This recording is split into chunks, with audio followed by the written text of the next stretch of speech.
గురుగారు, నాథ సాంప్రదాయంలో నవనాథులు అంటే ఎవరు, వారి దివ్యత్వం గురించి వివరించండి. తప్పకమ్మా. మనకు ముఖ్యంగా చెప్పాలి అంటే ఉత్తర భారతదేశంలో, అలాగే మనకు మహారాష్ట్ర ఇత్యాది ప్రాంతాల్లో కూడా నాథ సంప్రదాయం బాగా ప్రసిద్ధిగా ఉంటుంది.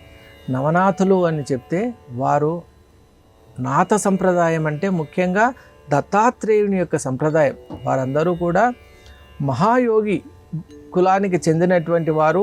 ఆ మహాయోగ తత్వాన్ని ప్రపంచానికి అందించడానికి దత్తాత్రేయ స్వామి వారి చేత సృజింపబడిన వారుగా మనం అనుకోవాలి.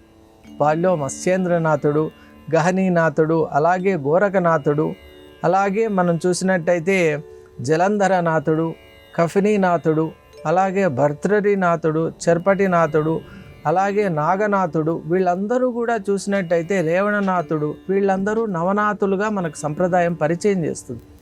ఈ నవనాథులు అప్పుడు ఉన్నారు, ఇప్పుడు ఉంటారు, ఎప్పటికీ ఉంటారు. చిరంజీవుల్లాగా వారి యొక్క ఉద్దేశం ఏమిటి అంటే యోగతత్వాన్ని వారందరిలో ప్రవేశపెట్టడమే. ఈనాటికి కూడా ఎంతోమంది ఉత్తర దక్షిణ భారతదేశాల్లో మత్స్యేంద్రనాథుని యొక్క దర్శనం చేసుకున్నటువంటి వారు, గోరఖనాథుని యొక్క దర్శనం చేసుకున్నటువంటి వారు, అలాగే ఈ నాథ సంప్రదాయాన్ని నమ్ముకున్నటువంటి వారికి యోగ సంసిద్ధి అలా కలుగుతుంది.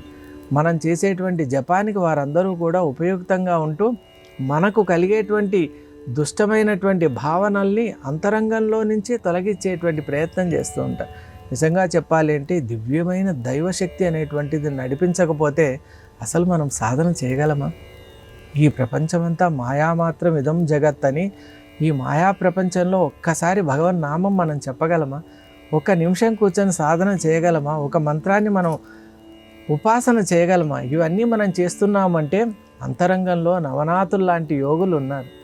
ప్రతి హృదయంలో ఉన్నారమ్మా. నవనాథ యోగీశ్వరులు మన హృదయంలో ఉన్నారు. కాబట్టి ఈనాటికి మనకు ఉత్తమమైన భావన, ఉత్తమమైనటువంటి అభిప్రాయాలు, ఉత్తమమైనటువంటి సాధన వైపు మనం మొగ్గు చూపటం, అలాగే ఉత్తమమైనటువంటి కార్యాలయందు మనకు ఒక అభిలాష, జిజ్ఞాస కలుగుతుందంటే కారణం ఈ నవనాథులే. కాబట్టి కేవలం నవనాథ సంప్రదాయాన్ని గుర్తు చేసుకోవడం, నవనాథుల యొక్క పేరును స్మరించడం నిజంగా పుణ్యప్రదం. అందువల్లే ఈ నాథ సంప్రదాయంలో ఉన్నవారు బ్రాహ్మీ ముహూర్తంలోనే నవనాథుల యొక్క కీర్తన చేస్తారు, వారి యొక్క నామస్మరణ చేస్తారు. మనం ఒక్కసారి ఆ మత్స్యేంద్రనాథుని కనుక తలుచుకున్నట్టయితే ఎంత గొప్ప చరిత్రనో. మనకు ఇంకొకసారి అవకాశం వచ్చినప్పుడు నవనాథుల్లో ఉన్నటువంటి ప్రతి ఒక్కరి ఆ మహానుభావుల గురించి తెలుసుకునేటువంటి ప్రయత్నం కూడా చేద్దాము. చాలా గొప్పది. అసలు ఆ నవనాథులు మన హృదయాంతరంగంలో ఉంటూ మనల్ని ధార్మికమైన విషయాల పట్ల ప్రవర్తింపజేస్తూ ఉన్నారు. లేకుంటే కనుక మనకు ధార్మికమైన ఆలోచనలు మనకు ఎలా కలుగుతాయి? రజస్సు, తమస్సు ఇవి దట్టంగా ఉన్నటువంటి మన మనస్సు తేలికగా సుసూక్ష్మమైనటువంటి ఆ విషయాల్ని తెలుసుకోవాలనేటువంటి జిజ్ఞాస కలుగుతోందంటే ఆ నవనాథ కృపగా నేను భావిస్తూ ఉన్నాను.